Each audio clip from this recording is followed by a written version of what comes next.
De Adela Zamudio. El vértigo. A un prado nunca hollado, en que la grama formaba la selva espesa y sobre la cual se erguían, a modo de palmeras esbeltas umbelíferas, había acudido la multitud a festejar la llegada de la risueña diosa primavera. Era la fiesta anual, siempre la misma, la hermosa paliginesia de un mundo efímero que resurgía una vez más bajo el influjo de la estación. Los gérmenes, rasgadas las paredes de su cárcel, se alzaban impacientes. Las larvas despertaban. Había llegado la hora del tránsito dichoso hacia la luz.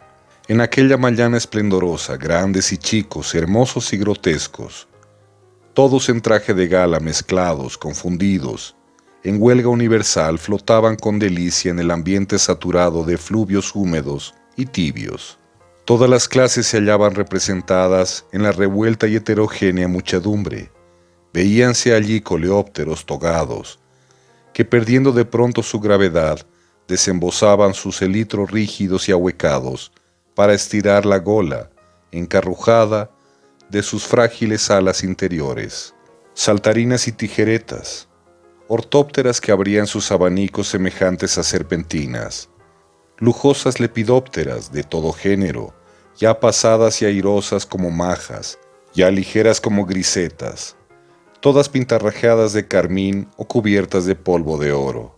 Aquí y allí se pavoneaban los himenópteros bronceados, entre los cuales descollaba el tábano zumbón, y en fin, en todas partes, la turba alegre de pilluelos, los mosquitos, igualmente malignos y zumbones, diseminados en la inmensa muchedumbre, avanzaban también, un poco temerosos de un golpe inesperado de la policía.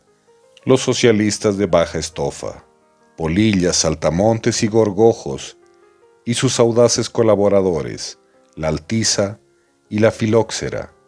De repente, provocando un murmullo general, presentábase alguna celebridad, alguna noble inventora de esas que dotaron a la industria de productos útiles, una crisálida benemérita, antiguo gusano de seda, que acababa de darse a luz convertida en mariposa, una abeja reina y sus obreras, una modesta cochinilla, tipo de abnegación, o bien una simpática legación de hormigas aladas es un sencillo traje diplomático. En torno de esa pléyade brillante, la multitud anónima, miriadas de animaluchos sin nombre, incubados en la inmundicia, girando hacia los centros en que anhelaban ser. Abajo, en las sombrías avenidas de la floresta de grama, se paseaban asimismo la multitud pedestre, miriápodos y arácnidos, y entre ellos, más de un sujeto de siniestra catadura. Torva la horrible mirada de 8 ojos y oculta el aguijón envenenado, dispuesto a herir. La fiesta pastoril en la mañana habíase convertido al declinar la tarde en carnaval frenético. Grupos de chupadoras aclamaban a la diosa rindiendo culto de Baco, en el cáliz sabroso de las flores. La inmensa mascarada, ensorbecida por su propio zumbido universal, iba y venía en corso inacabable alrededor del prado. Allá, ruidosa y estridente estudiantina de cigarras. Aquí, grotesco grupo de panzudos moscardones ceñidos de luciente tornasol azul y verde, agitando sus alas de velillo a grisa de panderetas. Más lejos, saltarines y tijeretas, o bien, comparsa alegre de mariposas luciendo luengas faldas, cuyos colores chillones contrastaban con el tocado aristocrático de las neurópteras de breves alas y figura esbelta. Junto a aquel prado corría un arroyo de 2 metros de ancho, que para aquellos seres diminutos tenía el aspecto de un río navegable. Muchos sedientos hundían la trompa en su corriente. No lejos de la orilla, bajo una piedra sombreada por obscura parietaria, bohemio artista, un grillo tranquilo, espectador de aquel tumulto, ocultaba su pobre traje y su figura desgarbada. Caía la tarde. Luciolas diligentes encendían ya focos de luz. La fiesta iba a concluir. Un soplo de la brisa estremeció un rosal que inclinaba sus flores sobre las aguas. Cayeron varios pétalos. Una pálida libélula llegó volando a la orilla. Plegó sus alas de tul y se dejó caer rendida en la concavidad de un pétalo de rosa. La frágil embarcación con su pequeña carga se balanceó un instante en un remanso y luego huyó arrastrada por la corriente. El grillo exhaló un débil cri-cri y a pequeños saltos se internó en la selvática espesura de grama, donde reinaba ya profunda sombra. De vez en cuando un tímido rayo de luna deslizándose por el follaje alumbraba sus pasos. El solitario se internó cada vez más en la floresta, que en aquella hora solo inspiraba pensamientos tétricos. No halló un transeúnte, todos se habían marchado a descansar. Vagaba así cuando de pronto vio destacarse encima de la selva la blanca bóveda de un extraño edificio, especie de rotonda, de estilo arquitectónico difícil de reconocer. Siguió avanzando hasta tocar sus muros medio ocultos en aquel mar de verdor. Habíase despertado su curiosidad, y en un breve paseo de circunvalación no tardó en descubrir su portada vivamente iluminada por la luna. Consistía ésta en dos óvalos o claraboyas situadas a cierta altura y equidistantes de otra abertura más baja, especie de ajimez, cuyo tabique central se hallaba medio derruido. El soportal que defendía la entrada del edificio era una galería saliente en forma de herradura, que en vez de capiteles superior e inferior ostentaba una serie de arabescos a modo de estalactitas y estalagmitas, labradas en una materia más dura y blanca que la del resto del edificio. El intrépido paseante dio dos brincos hacia adentro. Reinaba un gran silencio, sombras medrosas invadían los rincones. Los rayos de la luna al través de las dos singulares claraboyas adquirían la tristeza pavorosa de la mirada de un moribundo. Su reflejo en el interior de la bóveda difundía cierta vislumbre que permitía distinguir los objetos. En medio del pavimento se destacaba la negrura de una cavidad profunda como un pozo. En el fondo de aquel subterráneo resonaron pasos y una voz preguntó: ¿Quién va? Era un escarabajo que avanzó lentamente. El feo conserje, sometido a un largo ayuno de conversación, se mostró afabilísimo. «Supongo que querrá usted pasear las ruinas», dijo. «Sígame y medite lo que va de ayer a hoy. Esa bóveda desierta en cuya concavidad resuena el eco de nuestros pasos, abrigó en otro tiempo multitud de celdas que fueron centros de prodigiosa actividad. Dentro de sus tabiques se produjeron las más elevadas manifestaciones de la vida.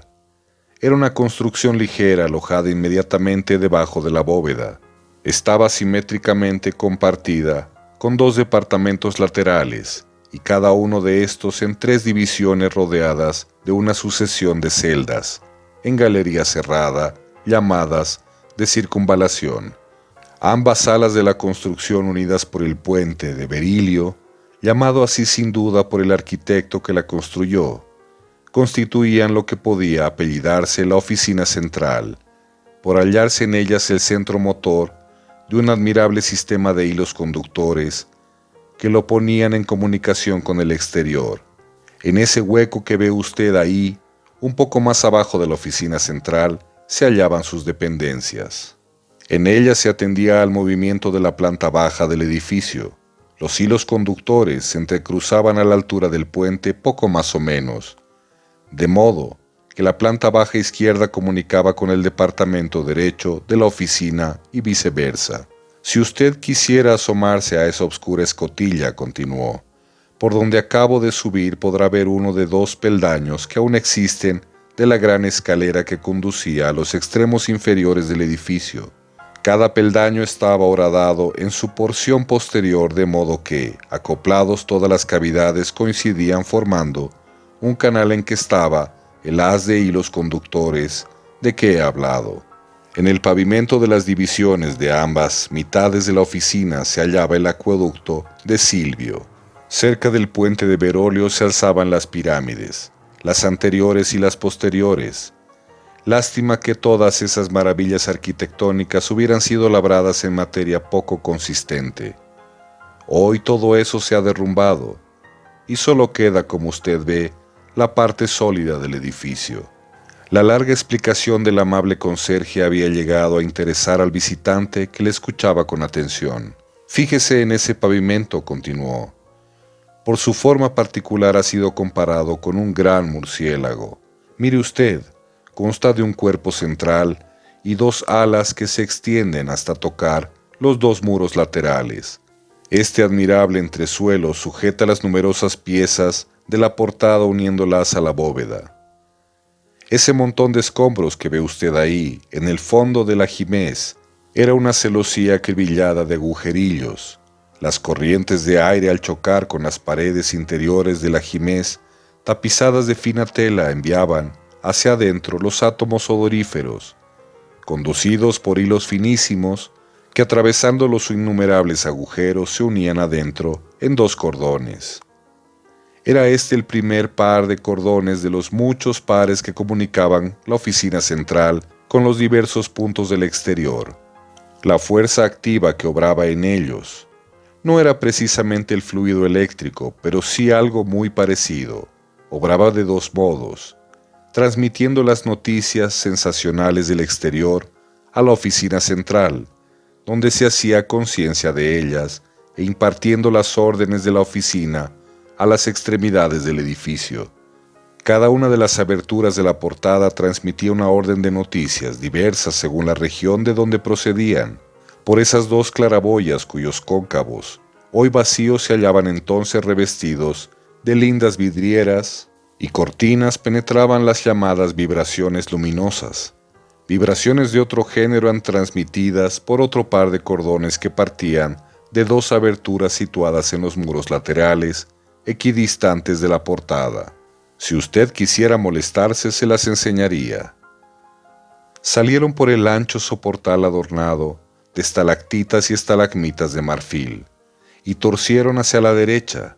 Aquella porción lateral del muro sobresaliente de la bóveda formaba casi a la altura de las claraboyas una especie de azotea prolongada hacia atrás. Esta azotea, dijo el escarabajo, llevó en otro tiempo el pomposo nombre de arco cigomático, en dos, una a cada lado de la portada. En ellas tengo dos observatorios. Desde aquí me entretengo en contemplar las puestas del sol o en contar las estrellas en las noches claras. Se detuvieron en un punto en que la parte saliente terminaba y el muro ofrecía a la vista una especie de nicho. Penetrando en él recorrieron un callejón que los condujo a una reducida estancia donde yacían amontonados varios objetos: un yunque, un martillo, un estribo y un lente. Usted se figurará estar en un taller de herrería, dijo el escarabajo, pues nada de eso. A lo que esto podría compararse con más propiedad es a una oficina telefónica, aunque el aparato que va usted a ver más tiene de fonógrafo que de teléfono. Asómese a esa ventana oval, o a esta otra redonda y procure ver hacia adentro. Descubre usted una bocina un poco inclinada hacia abajo. Esa es la trompa de Eustaquio. ¿Ha aplicado usted alguna vez el oído a la concha de un caracol? Se halla lejos del mar y no obstante se escucha en su interior el rumor de las olas. Un fenómeno semejante en apariencia, aunque de muy distinta naturaleza, se produce aquí. No hay vida adentro ya, pero las membranas que recibieron y conservan la impresión de los antiguos sonidos, aunque muy estropeadas, siguen funcionando. El aire los despierta. La cara interior de la bóveda hace de lámina vibrante que lo reproduce y la ilusión es completa. Haga usted la prueba. El grillo aplicó el oído. En los primeros instantes solo percibió un ruido sordo acompañado de una resonancia cada vez más fuerte. Luego un lejano rumor de colmena que fue creciendo y complicándose hasta dar la idea confusa de un gran tumulto. A medida que se escuchaba se comprendía mejor. Era aquel todo un mundo exterior reflejado y repercutido adentro, que se reproducía en 1000 escenas simultáneas y al mismo tiempo toda una vida interior subjetiva, recóndita, que seguía vibrando intensa y dolorosamente.